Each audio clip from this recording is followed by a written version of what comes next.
السلام عليكم. ده الفيديو التاني اللي هتكلم فيه عن حاجات اتعلمتها مؤخرا عن مصر القديمة واللغة وكده. الفيديو هتكلم فيه عن إن في فرق واضح كده بين اللغة العربية واللغة المصرية. مش يعني اتضح أو أنا لسه متعلم مؤخرا إن اللغة اللي احنا بنتكلم بيها اللي أنا بتكلم بيها دلوقتي دي مش لهجة، يعني المصرية دي مش لهجة في اللغة العربية، دي لغة مختلفة عن اللغة العربية. اللي بيسبب اختلاف فرق ما بين اللغات هي القواعد النحوية، القواعد اللغوية. واللي بيعمل فرق جوه لغة بين اللهجات هو الصرف. أنا مش ضليع في النحو، لكن اللي أنا فهمته أو على حد علمي حاليا هو إن الصرف هي طريقة النطق نفس الكلمة بتختلف بين اللهجات، زي مثلا كلمة أيوة ونطقها ممكن يختلف في أماكن تانية تبقى إيوة، في جنيه وجني. فاللهجة اللي احنا طريقة الكلام اللي احنا بنتكلمها في الشارع اللي بتاع اللغة العامية، وكلمة عامية دي على حد علمي برضو لسه متعلم إن هي غلط في الشعب المصري. أظن بسبب إن هي ممكن معناها يكون جهلة، يعني مش متأكد، لكن عموما هي دي مش مشكلتي أصلا دلوقتي. هو اللي فرقع دماغي هو إن في فرق قواعد لغوية بين الاتنين، وده اللي هو ده التعريف، هو ده اللي بيعمل فرق بين اللغات غير الفرق بين اللهجات. اللهجات كلها بتستعمل نفس القواعد النحوية، يعني مصر كلها معظم شعبها بيستعمل نفس القواعد النحوية، لكن اللهجات بس هي اللي مختلفة. ونفس القاعدة اللي بتعمل اختلاف لهجات هي اللي بتعمل اختلاف لغات. القاعدة بتاعة المساحات الجغرافية أو الفروق الجغرافية اللي بيعمل فرق بين اللهجات أصلا في نفس اللغة هي بعد المناطق. كل منطقة حتى في مصر، الصعيد غير الشمال غير اسكندرية.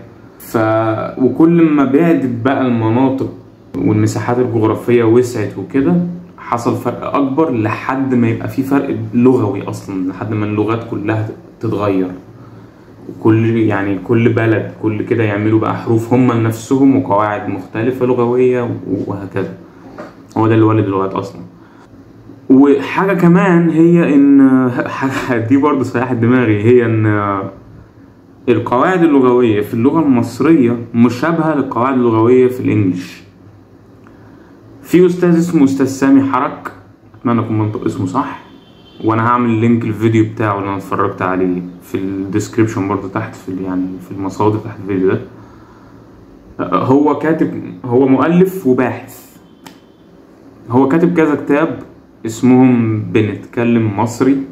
وانا بالنسبه لي انا عايز ابقى اقرا الكتب دي ان شاء الله، انا شايفها مهمه، لان هو اولا هو كاتب الكتب دي بالمصريه بلغه الشارع دي، وبيتكلم في الكتب دي عن اللغه المصريه، وكاتب فيهم اكتر تقريبا من 700، يعني ذاكر اكتر من 700 قاعده لغويه مصريه. انا قلت كاتب 700 قاعده، لا، كاتب 270 قاعده اللي يعني فريدة من نوعها للمصرية، مش موجودة في اللغة العربية، أو هم اللي بيعملوا الاختلاف. يعني بقرأهم عشان أفهم أكتر إن شاء الله. بس المهم إن بعض القواعد هي مش كلها، هي اللغة المصرية مش زي القواعد بتاعت اللغة الإنجليزية بالظبط، هو في فروق بس هي أقرب وأشبه. واللي عامل لنا قاله في الحتة دي إن لما العبد الله كان بيعلم نفسه، يعني كنت بتعلم إنجليش من البداية. في فترة جت يعني الأول كنت بتعلم الإنجليش بالمصري، وبعد كده بقيت بتعلم إنجليش بالإنجليش. المهم الفترة الأولى كنت شايف صعوبة في إن أنا أترجم المصري اللي أنا عايز أقوله لعربي الأول وبعد كده علشان أنا أترجم الحاجة الإنجليش في دماغي، علشان أعرف أتكلم إنجليش وأقولها لازم الأول أفكر بالمصري وبعد كده أترجم للغة عربية فصحى، يعني زي ما بنقول، وبعد كده انجليش. وده كان صعب. هو ذكر مثال في الفيديو فانا هقوله. احمد راح النادي عشان اترجم دي الانجليش، كانت الطريقه العاديه، ومعظم المصريين انتوا عارفين الكلام ده، يعني لما نيجي نتعلم انجليش. المهم عشان برضو مخرجش من حارة الضحضيرة. واحدة واحدة. أحمد راح النادي باللغة العربية الفصحى أو باللغة العربية، يعني الفرق بين اللغة العربية والمصرية بقى هنا. ذهب أحمد إلى النادي، الفعل جه قبل الاسم وفي حرف جر بعد الاسم. في الإنجليش أحمد went to the club، الاسم جه الأول زي في المصري، والمصري طلع أبسط كمان لأن المصري مش محتاج حرف جر. أحمد راح النادي مش للنادي.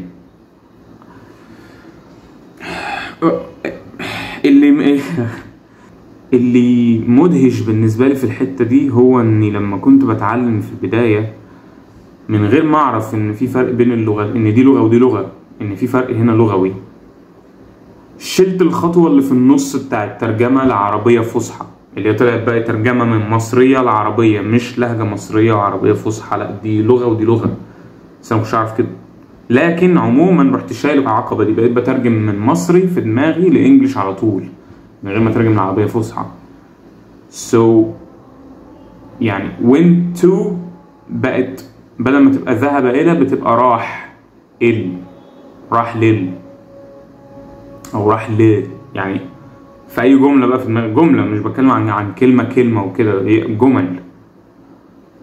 واصلا في حاجه بنلاقيها في الترجمه دلوقتي، يعني انا بعرف اتكلم انجلش كويس بس ماليش قوي في الترجمه، في حاجات ما اعرفش منطوقها بالعربي، انا اتعلمت جزء كبير من الانجليش بالانجلش، دي قصه تانية. عموما لما بنترجم انجلش لعربي عشان نعرف الكلمه معناها ايه، في معاني بتضيع في الترجمه، فبيبقى احسن ان احنا نعمل كده برضو، نترجم عشان على الاقل نعرف بس من سياق الحديث نفهم اكتر بقى ايه المقصود بالكلمة دي هنا. واحدة تانية كمان من الحاجات برضو اللي عاملة فرق بين المصرية والعربية هو ان المصريين بيواجهوا، واحنا كلنا كده بنواجه الصعوبة في نطق حروف ث وذال وظه.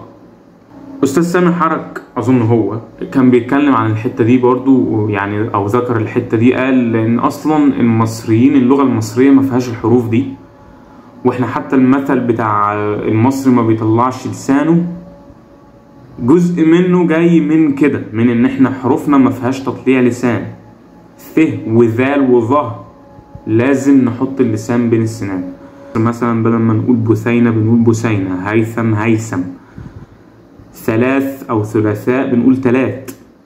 وبرضو لازم يعني في حاجة مهمة قوي برضو هنا، ان بعض الكلمات يعني هو نفس حرف الث ساعات احنا بنعوضه بحرف ت زي يوم التلات، وساعات بنعوضه بحرف سين. انا تاني مش ضليع قوي في اللغات، فانا مش عارف ليه هنا عملنا كده وليه هنا ليه ما قلناش ثلاث، بس اظن هي على حسب، يعني مش عارف بالظبط، بس هو النطق اللي بيجيبها مش عارف بس يعني هي حاجة مثيرة للاهتمام قوي.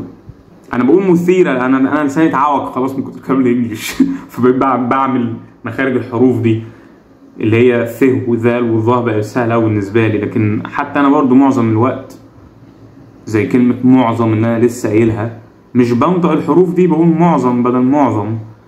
وفي الاسامي برضو نفس الكلام، ما بقولش بثينة، بقول بثينة عادي زينا كلنا. لكن قصة طويلة. المهم يعني ان دي برضو واحدة ثانية من الحاجات، هو ان الدايالكت فرق اللغوي ما بين مصري وما بين اللغة المصرية واللغة العربية في مخارج الحروف برضو، فده بيسهل قوي تعليم لغة تانية زي الانجليش اللي قواعدها اقرب للمصرية من العربية. وبعدين زي ما انا كنت بقول قبل كده عن عملية الترجمة في العقل، لما نيجي نتكلم الكلام اللي احنا بنقوله ده علشان نعرف نقوله بالانجليش في بداية ما بنتعلم، بالاخص قبل ما يعني احنا بنفكر بالمصري، بنفكر باللغة بتاعتنا الاولى.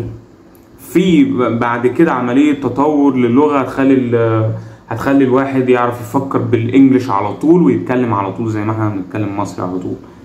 لكن في البدايات عملية الترجمة، عملية بناء الجملة في العقل اللي هي ببنيها، بفكر بالمصري، عايز اقول الجملة دي، اقعد اترجم من المصري للغة عربية وبعد كده لانجليش، دي عملية مجهدة تاخد وقت وصعبة ورخمة، وناس كتير بتتلخبط بسبب الحركة دي، وناس كتير واقفة في مكانها. ده غير كمان موضوع ان الواحد بيبقى واقف في مكانه بسبب الجرامر، لان الجرامر الانجليش حصل له تغييرات كتير، وفي قواعد ليها استثناءات كتير، والحتة دي انا هبقى اتغوص يعني اتغوص الحتة دي هبقى اغوص فيها اكتر ان شاء الله في فيديوهات تانية في المستقبل. بس العموم دلوقتي هو ان عملية الترجمة متعبة ومجهدة للمخ، لدرجة اصلا ان لما بنتكلم لغة، يعني لما بنتكلم لغات مختلفة، كل لغة بتبقى بتخلي جزء معين من العقل ينور، من المخ قصدي ينور. المخ هو الفيزيكال فورم بتاع العقل، المخ هو اللي جوه هنا في الجمجمة، العقل هو زي كده السوفت وير، المخ ملموس، العقل لا. المهم أجزاء مختلفة في العقل في المخ بتنور على حسب اللغة اللي احنا بنتكلمها. فلما أنا أتكلم مصري جزء بينور، لما بتكلم عربي جزء مختلف بينور، ولما بتكلم انجليش جزء مختلف خالص تالت بينور. فعملية ان انا اقعد اشغل التلاتة واقعد اترجم ما بين التلاتة متعبة. ان انا افكر بواحد فيهم واتكلم بيه واستعمله هو على حسب اللغة اللي انا عايزها، ده طبعا احسن واسرع. كل الحاجات دي، كل الفروق ما بين اللغتين المصرية والعربية، وان في بقايا كتير من اللغة المصرية في كلامنا دلوقتي، والقواعد مش بقايا كلام بس، القواعد هي كمان واضح ان هي متبقية برضو فينا، في الحمض النووي بتاعنا، في الدي ان ايه بتاعنا، في دمنا. ده بصراحة مدي للعبد الله امل في ان احنا ممكن نقدر نسترجع اللغة المصرية. يعني اصل واحد من اكبر الحاجات اللي عاملة confusion هنا، اللي هي اللي عامله اللخبطه ومخليانا كنا فاهمين متعلمين ان اللغه المصريه دي لهجه عربيه، هو ان احنا بنستعمل الابجديه العربيه في الكتابه مش الابجديه المصريه بتاعتنا. فاحنا محتاجين ان احنا نعترف الاول بان في فرق بين دي لغه لوحدها ودي لغه، ونبدا نستعمل الأبجدية المصرية اللي هي الحروف الهيروغليفية اللي هو كان الرسم، الهيراتيقية اللي هي نفس الحروف الهيروغليفية بس مبسطة شوية الكتابة بدل الرسم، والديموتيقية اللي هي كانت الحروف اللي بيكتب بيها الشعب في الشارع. وبالمناسبة أنا قلت كده في الفيديو اللي فات، الهيروغليفية مش لغة مستقلة، ده هي طريقة كتابة نفس اللغة، فهي هيروغليفية هيراتيقية وديموتيقية، طرق مختلفة لكتابة نفس اللغة اللي كان الشعب المصري بيتكلمها، اللي هي اللغة المصرية دي. اللي انا مش برضو بقول هو اللي احنا بنتكلمه زي ما انا بتكلم كده هي نفس الطريقه اللي كان بيتكلم بيها اجدادنا، لا هي اتغيرت واتحرفت، والموضوع مشابه قوي لايه، للغه هديك يعني اظن ده مثال كويس.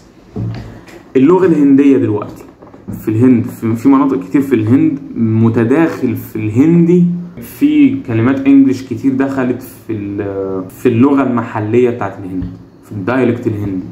بس حوالين الكلمات الانجليش دي هم لازالوا بيتكلموا هندي، ولما بيكتبوا، ودي بقى اللي مهمه قوي اللي مخليه اللغه بتاعتهم لازالت هندي مش انجليش، ان هم بيكتبوا بالابجديه الهنديه، الحروف الهنديه. فاحنا دخل في لغتنا المحليه المصريه كلمات كتير جدا من اللغه العربيه، وتركي وانجليش وفرنساوي زي بولاق الدكرور كده اللي لسه متعلم قريب ان هي كانت اسمها بيو ليك دي كاير، يعني بحيره القاهره، بس احنا عشان شعب جامد قوي خلينا بولاق الدكرور. مهم. فاللي هي عموما يعني الخطوه الاولى في ان احنا نسترجع ان شاء الله لغه اجدادنا هي ان احنا الاول نعترف زي عشان تحل مشكله لازم تعترف بوجود المشكله الاول، لازم تدرك وجود المشكله وتعترف بان هي موجوده وبعد كده تبدا على حلها. فده نفس الكلام، محتاجين الاول فعلا نعترف بان في فرق بين دي لغه ودي لغه، وبعد كده نستعمل اللغه العربيه لوحدها لو احنا لازم نستعمل اللغه العربيه لان دي لغه القران. ودي برضو حاجه تانية، هي القواعد النحويه بتاعت اللغه العربيه عمرها ما هتتغير بسبب القران الكريم، انما القواعد النحويه بتاعت الانجليش جرامر مثلا تغيرت بشكل كبير، وفي دلوقتي الاكسبشنز اللي هي استثناءات القواعد فيها اكتر بكتير من، يعني في بعض القواعد هناك اللي استثناءاتها بقت اكبر من القاعده يبقى ليها لازمه. دي برضو قصه تانية طويله ممكن انا بتكلم عليها كده، مش عارف اعمل كده، اظن انا هعمل كده من فيديوهات كتير انا هعملها بالعربي. المهم، وهي هتبقى فيها حاجات عن اللغه، انا ان شاء الله هتكلم عن الموضوع ده. المهم، والقواعد اللغويه المصريه هي اتحرفت واتغيرت برضو، بس هو كان احسن نسخة فيها هو الميدل ايجيبشن. اظن ان انا ذكرت الحته دي في الفيديو اللي فات، اللي هي الممالك المتوسطة في التاريخ المصري القديم. هم عملوا اللغة، بعد كده فضلوا يحسنوا عليها شوية ويطوروها لحد ما بقت وصلت لمرحلة كويسة. بعد كده لما الدولة بقى اضمحلت ووقعت وضعفت، اللغة اتغيرت بشكل وحش. فاحنا محتاجين بقى الحتة اللي كانت كويسة قبل ما تتغير بشكل وحش كده. المهم هي برضو تاني عايزين ناخدها خطوة خطوة، واحدة واحدة. نستعمل الأول الأبجدية المصرية في كتابة اللغة المصرية اللي احنا بنتكلمها دي. غالبا المفروض نتعلم ديموتيقي الأول لأن دي كانت لغة الشارع، وبعد كده بقى هيروغليفي وهيروغليفي. هيروغليفي هيكون آخر واحد عشان ده رسمه وده أصعبهم، أو أظن هو مع الهيروغليفي المفروض نتعلمه نعرفه مش نكتب بيه وبعد كده نكتب بيه، ما علينا. وبعدين زي ما قلت كمان في الفيديو اللي فات، في يعني كان في علماء مسلمين كاتبين كتب عن طريقة الكلام بالمصرية وقراءة الحروف الهيروغليفية والهيراتيقية والديموتيقية، بس في كتب كتير من دي مع الأسف راحت، اللي اتسرق واللي كان في مكتبة اسكندرية زمان واتحرق بس أنا نفسي إن احنا نسترد لغتنا، مش علشان هويتنا بس، علشان نعرف كمان نسترد المعرفة اللي كانت موجودة مع عندنا، لأن هما كانوا كويسين، يعني كانوا عاليين قوي في التقدم العلمي زي الهندسة والفلك وبعدين الثقافة والحضارة بتاعتنا عموما محتاجين نستردها. احنا عمالين نقلد قوي في الغرب، واحنا اصلا احنا مش زيهم، احنا مختلفين عنهم. المفروض ما نسمحش للغرب يأثر فينا. التأثير كمان معظمه دلوقتي سلبي خالص. فأتمنى ان احنا نسترد لغتنا والثقافة بتاعتنا والطريقة اللي احنا كنا بنعيش بيها وندمجها مع الدين اللي احنا مؤمنين بيه دلوقتي، الإسلام.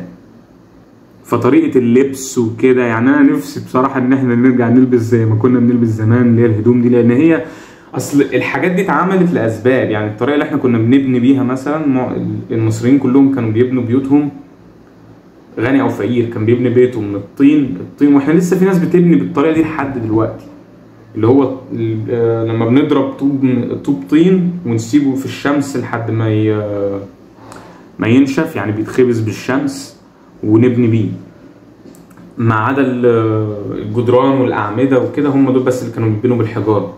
هم كانوا بيعملوا كده علشان كله كان مؤمن ودي برضو المفروض يعني ان هي حاجه احنا كمان مؤمنين بيها دلوقتي في الاسلام، كله كان مؤمن بان الحياة دي مؤقتة واللي مهم هي الحياة اللي جاية. عشان كده هم اهتموا بمقابرهم اكتر لسببين: اولا لان البعث هو اللي مهم، الحياة الاخرى اللي جاية دي هي اللي مهمة، وهم كتبوا بقى قصتهم ورسموا في جدران المعبد ونضفوه قوي وخلوه حلو قوي كده، علشان هم كانوا عايزين ما يتنسوش.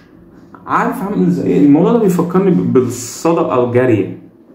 لما حد يفضل فاكرني ويعرف قصتي ويشكر فيا مثلا او يدعي لي ويقول ده كان راجل جدع، ده كان راجل صالح، مش عارف ايه، اخد حسنات انا، فدي تبقى زي صدقه جاريه. فاظن ان الموضوع مشابه لحاجه زي كده. انا نسيت انا بقول ايه. وطريقه اللبس، انا ما كملتش كمان حته طريقه البنى. كانوا بيعملوا الحيطان من بره، حيطان البيوت من بره بيضه علشان اللون الابيض بيعكس حراره الشمس. فمصر بتبقى حر قوي في الصيف، ومعظمهم كمان الناس كانت بتبني، واحنا برضو بنشوف الموضوع ده لسه دلوقتي في مناطق حضر بيبقى فيها بيوت كتير، والناس بتاخد البهايم وكده ويروحوا للغيطان ويرجعوا. فالمصريين هم كانوا بيبنوا بيوتهم على حدود الارض الزراعيه، فبيبقى الصحراء قريبه منهم او وراهم كده، علشان ما يبنيش على الارض الزراعيه، لان الارض الزراعيه بالنسبه للمصريين قيمه جدا. اتمنى ان احنا نبدا نعمل كده تاني بصراحه. فالاجانب، احنا دلوقتي بنحاول نقلد الغرب في طريقه البنى وطريقه اللبس والكلام والشعر والسيف، ما علينا.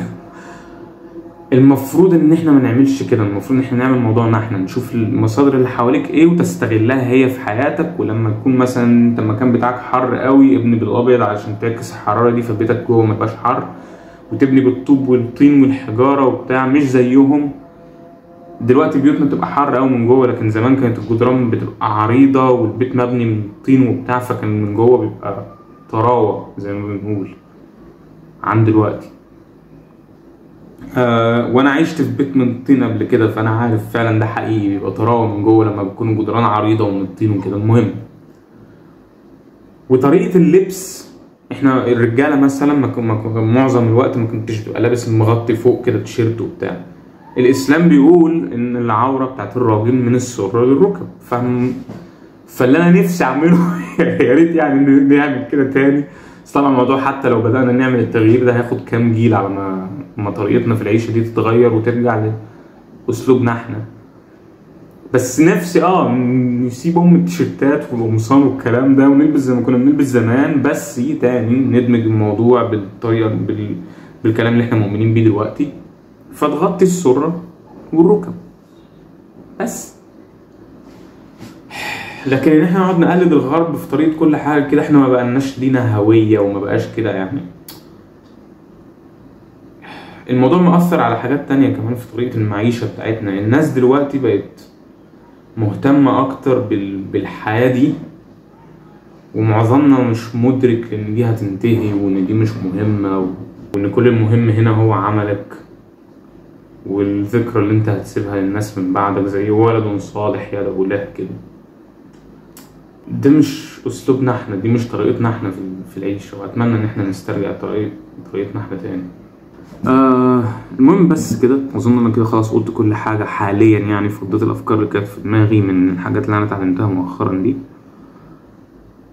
اتمنى ان احنا ندرس اللغه المصريه في المدارس مع العربيه والانجليزيه برضو، لان الانجليش مهم دلوقتي عشان الشغل وكده، هو اللغه الاولى على العالم لحد يعني ما ربنا يصلح حالنا احنا ونبدأ نركز على نفسنا ونسيبنا من تقليد الغرب وكده. بتمنى اني يعني انا نفسي اشتغل على استعادة اللغة المصرية. انا يعني هحاول اتعلمها واحدة واحدة، بس في حاجات كتير تانية الواحد بيحاول يشتغل عليها دلوقتي. anyway step by step، خطوة خطوة.